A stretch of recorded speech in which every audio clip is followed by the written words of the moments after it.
has an incredible track record of taking top students and turning them into top consultants. There are a few major ways that I-CCEW does this. It starts with incredible coaching sessions with our incredible staff. It moves into opportunities for applied problem solving. But the major way that I-CCEW does this is by putting students under situations of adversity. So this team is no different. Alex managed to do some incredible research into soil health while also maintaining his own health, despite living right next door to Brahms and fighting that battle weekly, a battle he lost this morning when he had a burger for breakfast. Emily managed to conduct tens of teacher interviews.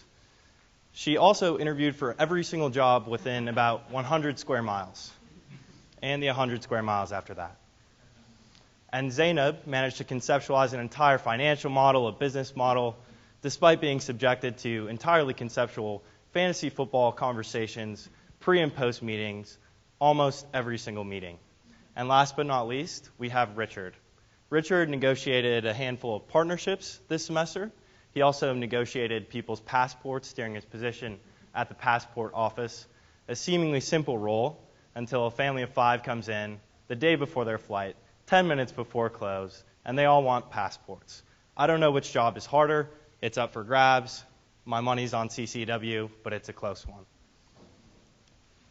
This semester has been absolutely incredible. The last time this team walked on stage at PR2, I smiled from ear to ear the entire time. And while I don't expect the same treatment from all of you as you navigate the citizen science soil collection education market for the very first time, I couldn't be more thrilled, more proud, happier to present this year's social entrepreneurship team representing the most wonderful clients we could ask for, Dr. C. Candace Coker with the Citizen Science Soil Collection Program.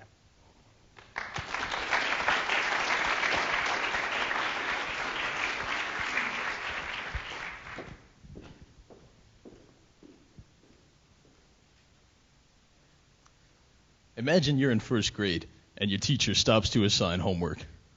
Normally, that's the worst part of your day. In fact, that's still the worst part of my day. But this time you find out that your homework assignment is for you and your friends to go out into your backyard, dig up some dirt, and bring it in the next day. Then your teacher is going to take all your dirt, send it into a full-scale research lab where it'll be analyzed for brand new species of fungi and chemicals that no one's ever discovered before. Suddenly, it's a lot more interesting. And that experience is exactly what the Citizen Science Soil Collection Program, or CSSC, provides to elementary students across Oklahoma right now. The team you see before you has been working the entire semester to make sure that they can continue to provide that experience for students in years to come. We've done interviews with over 55 experts in mycology, soil science, education, technology commercialization, and more, plus a ton of secondary research.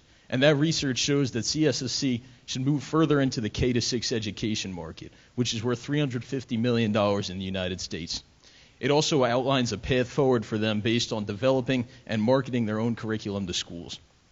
Our goal was nothing less than for elementary students across the nation to ask, what's in my backyard? And for CSSC to be able to provide the answer. My name's Alex Parcells. I'm an astrophysics student from New Egypt, New Jersey.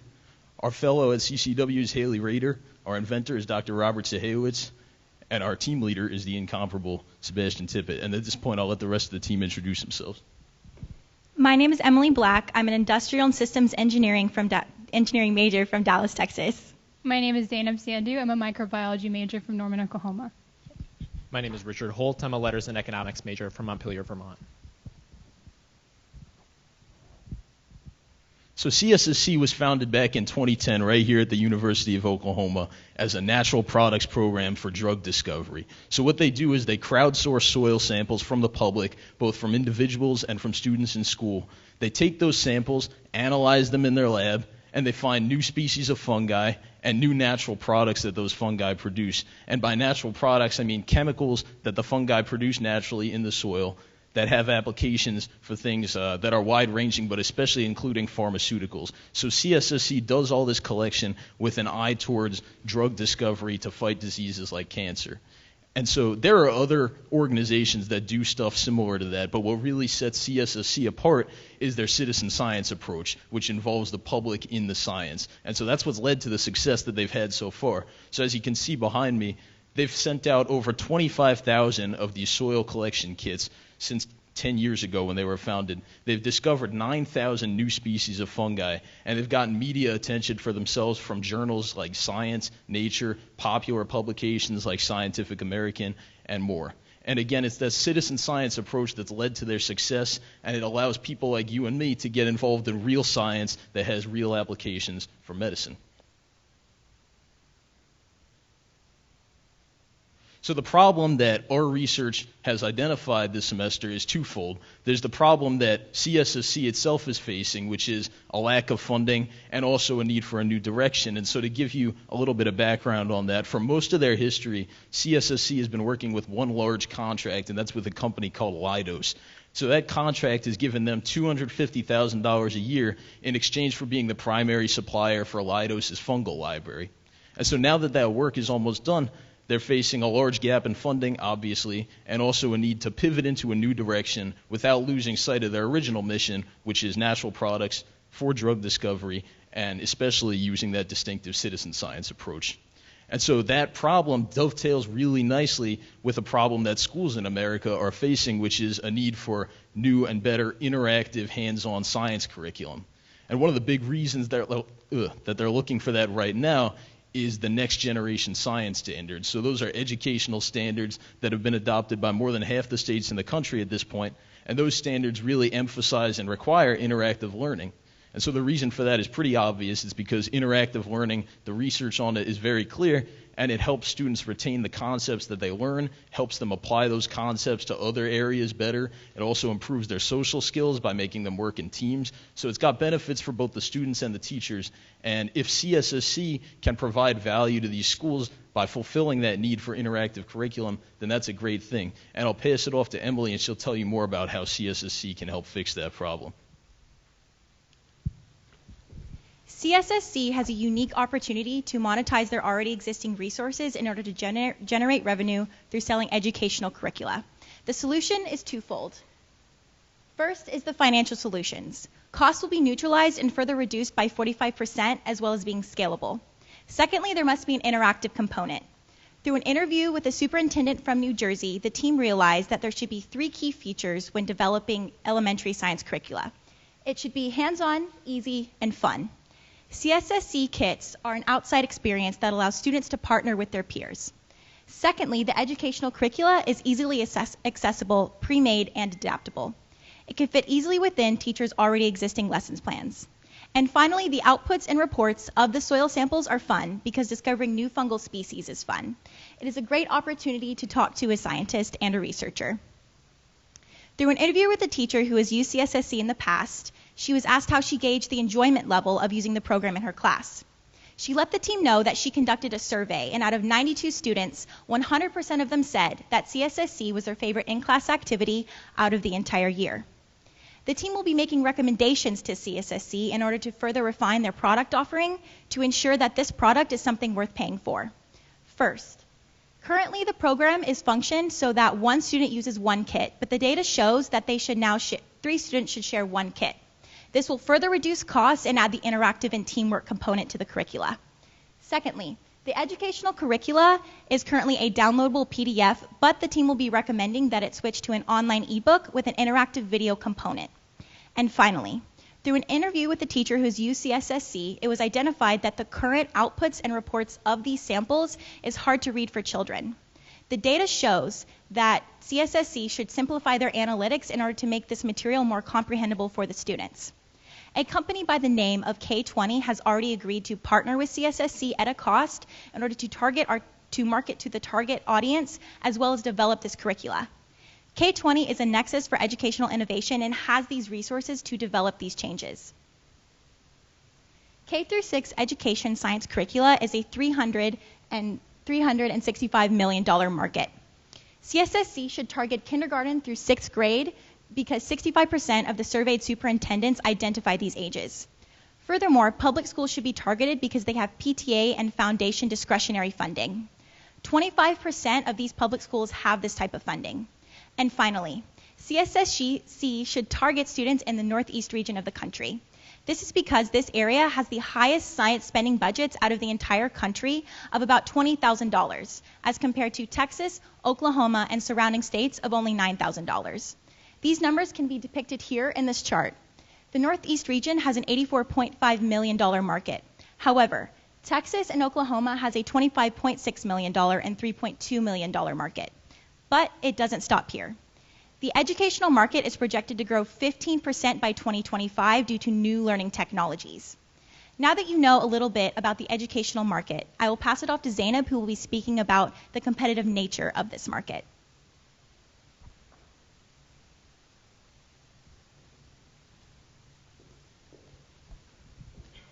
Through talking to experts in science education, the team has learned that through the development of new national standards, there has been a nationwide shift away from teaching science through textbooks and abstract learning concepts to teaching science through interactive learning and hands-on experimentation. Interactive curriculum produced by commercial companies like Full Option Science System and Amplify Science provide materials for scientific experiments that comply with standards. But the activities and lessons that they provide, although interactive, leave K-6 students without an idea of what real research is like and what real scientists do. CSSC fills that gap and takes interactive learning to the next level. CSSC can supplement existing curriculum by providing K-6 students with the unique opportunity to learn about soil, fungi, and their role in our ecosystem while collaborating directly with a researcher and facilitating the process of finding life-saving drugs. Interviews with teachers who have used CSSC's curriculum show that this differentiation is valuable. One teacher, Whitney Johnson, said that her favorite part of CSSC was the willingness of the scientists on staff to Skype with her students. And she said that her students were much more engaged in starting the project after talking to scientists. And she said that the impact that the project had on her students would not have been as powerful coming from just her alone. Data also shows that incorporating a scientist into an activity in a classroom can increase student engagement by 88%. We identified two organizations dissimilar to CSSC, the Tiny Earth Project and the Small World Initiative, and that they marry an educational initiative with citizen science with the end goal of antibiotic discovery.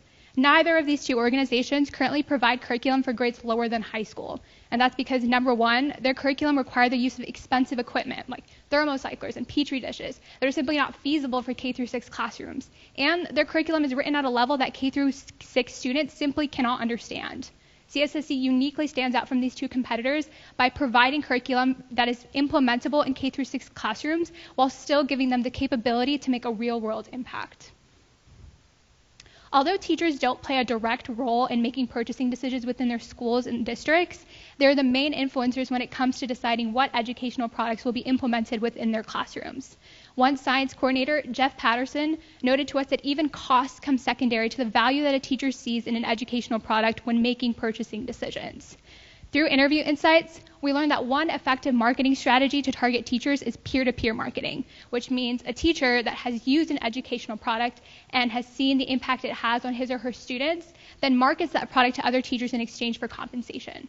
This marketing strategy has been used successfully for educational nonprofits like the National Geographic Alliance. CSSC can use peer-to-peer marketing through marketing at conferences by recruiting local teachers who have used and love CSSC's curriculums to table.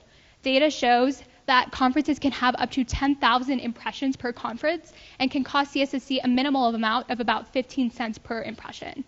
Another strategy that CSSC can use is to leverage its growing relationship with the K-20 Center, which is its prospective partner for curriculum development. The K-20 Center hosts numerous events across the year that are catered towards professional development for STEM teachers and host up to 1,000 attendees from across the state and across the nation. And through a partnership with CSSC, they have agreed to market CSSC's curriculum directly to those teachers. A third strategy that CSSC can use is to market its compliance to next generation science standards, which are the typical science standards that are applied in classrooms across the United States. Through interview insights, we learned that above all, science teachers want a product that complies with standards that they have to meet each year. And CSSC can market their compliance to standards through applying to be on state lists that show approved activities that comply with the relevant standards within the list, and also creating sponsored content and targeted ads on Facebook pages that teachers often consult to look for user feedback. Here's the business model that the team has made for CSSC. Once a teacher is interested in incorporating the curriculum into their classroom, they can either consult the relevant administrator if they want to fund CSSC within their budget, or they can apply for a foundation grant within their district if they want to expand opportunities for students outside of the budget. Once students incorporate CSSC once schools incorporate CSSC into their classroom, they can then send in soil samples to CSSC, and CSSC can interpret the soil samples on a cost-neutral basis, and then send back the data to the schools that is interpretable and understandable by the relevant age groups in those classrooms. Next, Richard will talk about how CSSC can develop this business model at scale. So the team has identified that CSSC has some very manageable variable costs, about $104 per classroom. Now, based on our interviews with marketing professionals and teachers and superintendents, we've found that $200 is the general willingness to pay price for this type of curriculum, meaning that to break even, CSSC would have to engage with about 1,700 classrooms. Now, based on the teacher-to-teacher marketing strategy, the peer-to-peer marketing strategy that we've discussed, as well as the fact that the team is recommending that we target public school districts, it means that each engagement will result in an engagement with several schools. And so this type of growth rate is going to be feasible for CSSC. Now, based on this marketing strategy, what's going to be important is to move from Oklahoma, where it can work with the K-20 Center to market this type of curriculum, out into Texas and the Midwest more generally, before targeting this northeastern market that the team has identified as being the highest spending market in the country. Ultimately, we want it to be a sustainable, nationally run program, and it needs to do this simply by accumulating volume within this. In the short term, what this means is that CSSC will have to find some type of bridge grant funding to cover the budget deficits in the next couple of years. Now, the Leidos contract expires next year, and it will cover the next year's worth of costs. And the team has identified a couple of bridge grant opportunities that CSSC, we find that they are relevant opportunities for them to apply for, including Partnerships in Innovation grant, the Discovery Research for Pre-K through 12 grant, and the Signals in the Soil grant, which are all from the National Science Foundation. While these grants are competitive, CSSC has been able to develop a much more compelling story and a much more specific business model that we believe makes it very competitive for these types of grants moving forward. So in the short term, CSSC has some critical areas of need that it must address, and it does most of this by working with the K-20 Center as the team has been able to develop that relationship for them. And a lot of this has to do with developing curriculum and marketing in Oklahoma at scale immediately. Now, the K-20 Center has also said that they will be able to help CSSC apply for these types of grants that they may not have been able to get in the past, which is why the team feels that this is a much more successful opportunity for them now. And in the long run, what CSSC will have to do is to develop its curriculum a little bit to be able to be competitive on the national level of curriculum sales. And as it does this, it needs to make sure that it is expanding and marketing at a low cost so as to not increase the cost so much that the price would have to change significantly. The financial sustainability of CSSC is extremely important. CSSC provides this type of innovative education experience for K-6 students in a way that no one has been able to so far. Now, at the break-even point of 1,700 schools, CSSC will be able to change the lives of over 34,000 students across the country, provide them with this educational opportunity that they otherwise wouldn't have. Now, in terms of research and fungal research that CSSC has been able to do, we are on the frontiers of this type of science. And CSSC has the largest collection of fungal isolates of its kind in the United States. And as we continue to scale this program up, it will add to that collection moving forward, which provides huge value for researchers, agricultural agencies, farmers, gardeners, and many other types of people who are in need of this type of data. Finally, with regards to CSSC's ultimate mission, that being drug discovery, we find that they will be able to analyze 11,000 different samples of fungi every year. Now, drug discovery is hugely dependent on the net volume of what they're looking at so as to raise the probability of discovering a significant compound that will lead to a significant discovery.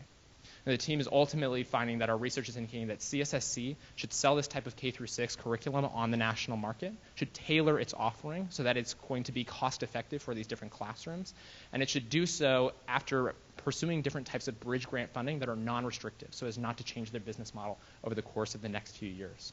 Now, the team has been thrilled to work for the past couple of months on this project with CSSC, and we are super excited to see CSSC continue to grow and offer this type of life-changing service for students everywhere and for scientists everywhere. We would now like to open up the floor for any questions you might have.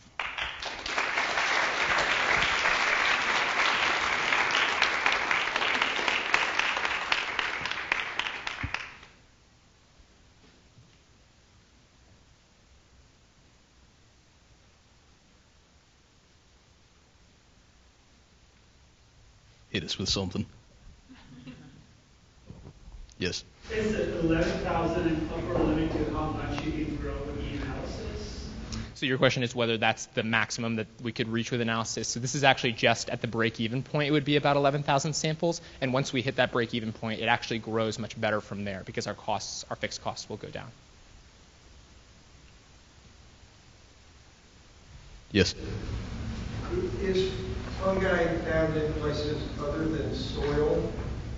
I'm wondering because I'm thinking about urban schools that you might want to sell to.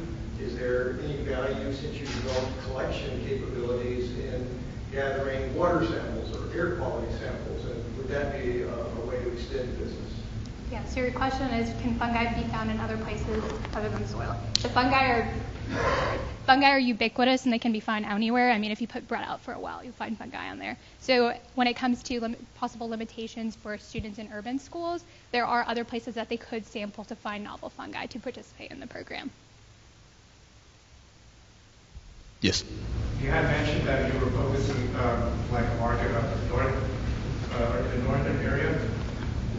Is there a possibility to say that there are maybe, expand and possibly focus on areas that aren't just in the north, maybe like, because I know how small you all mentioned about how, I guess, Oklahoma and Texas are, but the surrounding areas, but in certain areas like that, is there a possibility to assume, say, there are different fungi in dirt samples or something like that to where you wouldn't otherwise find elsewhere? So wouldn't it be fair to say maybe you should focus a little bit more in that kind of aspect there? So your question is, should CSSC be focusing in other regions of the country other than just the Northeast? Well, I know that you all do. You all need to talk about it. It's just like, are there areas, is it correct to assume that there is that possibility in areas that's not quite that, I guess, say it has money like in one region, like say Oklahoma, is it, am I assuming wrong here? Is basically my question. No, you're not assuming wrong. So I think CSSC can always market to the entire country because there is a need in the entire country. That's their mission, is to collect samples from across the entire country. But the reason the Northeast was chosen is because right now in schools, they have the highest ability to pay for types of programs that can be implemented into the classrooms. So it was solely based off of a financial reasoning. We have time for one more question, so I'll take it from you. So how do you plan on addressing kids in inner-city school who have the same curiosity and eagerness to learn but cannot afford? I would say that there's definitely ways to get soil in the city. And right now, that's something that CSSC hasn't done a lot of work with because obviously there's only one very large city in Oklahoma, and most of their work is with Oklahoma right now. So that's definitely something that we're going to explore moving forward, is how to better reach kids in the city schools. But there's work with schools in Oklahoma City now, and so I don't think it presents like a really significant hurdle, just the accessibility of soil. Yeah.